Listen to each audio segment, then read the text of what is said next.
but then the guy for the lawn comes and he can't hear me. So we're gonna have to probably do this as a voiceover, but this is gonna be beach waves from your natural air dried hair, okay? This applies to short, medium, long hair. It'll just all be different as far as what size curling iron barrel you'll use. I use this 1.5 extra long barrel from Hot Tools, so I can fit pretty much most of my hair on the barrel because my hair is about, I just got it cut, it's about to my boot. If you have shorter hair, you can get away with the 1-inch curling iron. I just realized I have no mascara on, sorry. I did my makeup with what I had in my bathroom. So if you have thick hair, you can split it in the middle, right? And just clip it up. If you have more thin hair, you don't have to do this. And clip it, and then, so my hair is air dried and I kind of just brush through it. Even if you have curly hair and you want a more beachy wave, you can just wash it and air dry it and curl on top of that. That's totally fine. You want to take your front section, just take about 1.5 inches since my curling iron is about 1.5 inches barrel. And then I'm rolling it away from my face, but you're starting at the top. Take a tail end here, then I draw it out a little bit and I wrap it back around. So you're doing it away from your face. I'll do this last section here, and then I will kind of straighten as I pull down so that end stays a little bit straight. I leave the curl in there to cool. I don't touch it. I don't undo the curl or brush through it yet. So leave that there, and then you would go and do your second section. Again, wrap away from your face.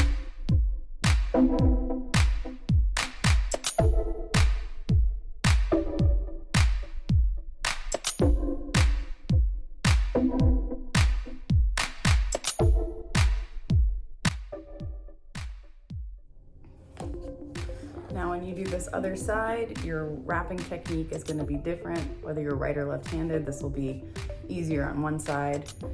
The thing to look for is that the clip goes in the front. So you clip it and then wrap it back toward your ear.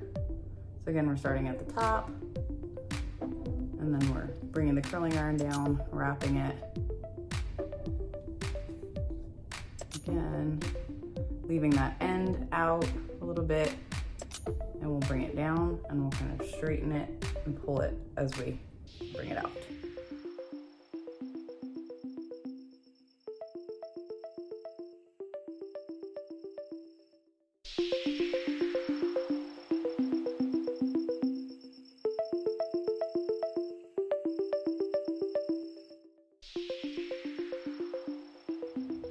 So I have my curling iron set pretty high. It goes up to 450. A lot of them go up to like 420, 450. I have mine set at about 400. If you have really damaged hair or brittle ends, you want to keep it like right around 400 or lower than that.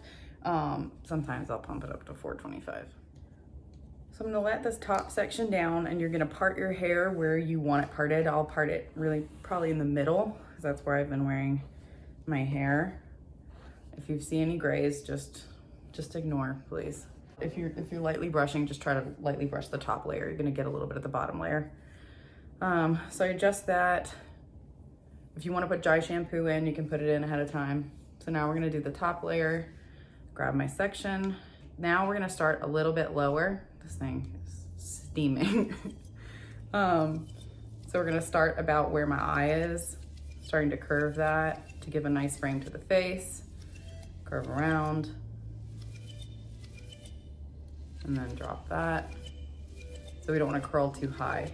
If we curl too high, then you're gonna get this weird curl at the top and it won't frame your face as easily. We're gonna work our way back again.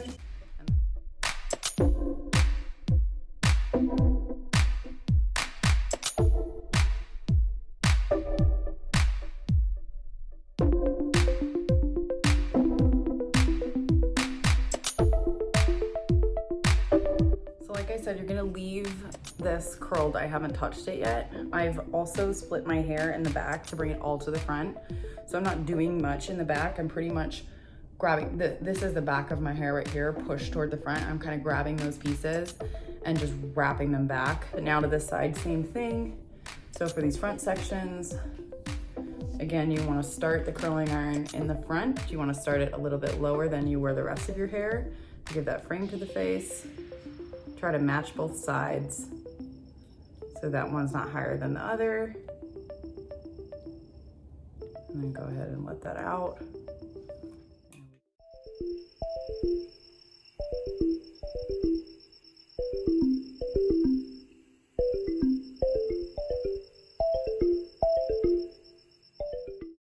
Oftentimes if you have long hair, you'll see as you go through it and you drop that second layer, you'll see some pieces maybe have gone straight, or like under here where you pulled the back of your hair forward, you'll see that some are just like too straight. I'll just grab it and touch it up before I spray it and brush it all out, just so that there's some sort of curl. Okay, so this is all of my hair curled with the 1.5 inch barrel. And now we're gonna brush it out into a beach roll. Once the heat is out of the curl and you can't feel it anymore, that's when you can run your hands through it, or a brush. If you have fine hair or hair that doesn't hold curl, you're really just probably gonna wanna use your fingers and shake out your curls a little bit. If you put the brush through it, then it's gonna get rid of your curl. I like these guys, they're really soft. And what I do is I tilt my hair to the side and I just lightly brush it out. I barely do any brushing from the back side of the hair, right? You leave it like that. You can also take it and you can tease up the hair like that. You want a little bit more lift. To the other side, you can do the same thing. You're gonna brush through. So now you're ready for some product because you've had it brushed out. So I like to use anything like the Way sea salt spray, or Bay, obviously. And then I like this one from Redken. It's Wax Blast 10. So you're gonna keep this a little 6 to 10 inches away and just kind of give a little spritz here. Very stinky. And then you're gonna shake it out a little bit. You can keep brushing until it's, you know, as beach wavy as you want it to be, or you can leave it a little more voluminous. So if you want it kind of more, you know, just casual and tousled, you can keep brushing through it. About this frizz, sometimes you'll have separation and frizz up here. You can take your wet brush and just brush through all the way around the top so that you can get everything kind of to blend in with one another. You'll be on your way to some beachy texture. Look at my gray hairs. Let me know if you have any questions.